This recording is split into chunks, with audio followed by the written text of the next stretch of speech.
What valuation method is the best to use? The short answer is, it depends.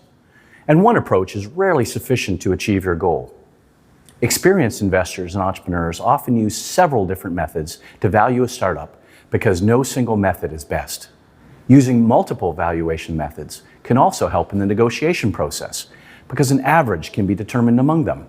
Since most startups have little to no history of revenue or earnings, there isn't much information to analyze or plug into a spreadsheet.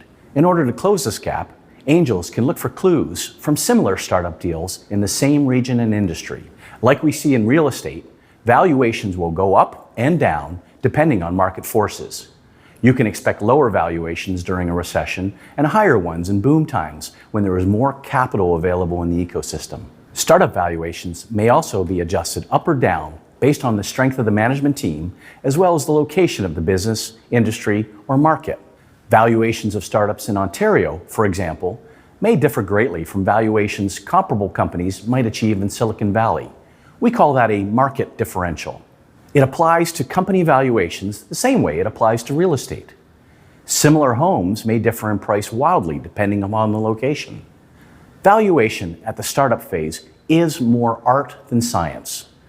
Accountants, chartered business valuators, and professors love quantifiable models and Excel spreadsheets, but they're just not useful or appropriate at these early stages.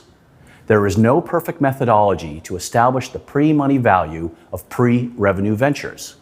Therefore, it is even more important for investors and entrepreneurs alike to know and understand how the number is calculated, even if there's a healthy dose of subjective measure employed.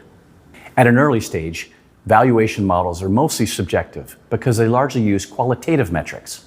As such, one can always argue or debate the merit of them. In later stages of growth, approaches based on income are most often used. We'll touch on those methods in later units of the course.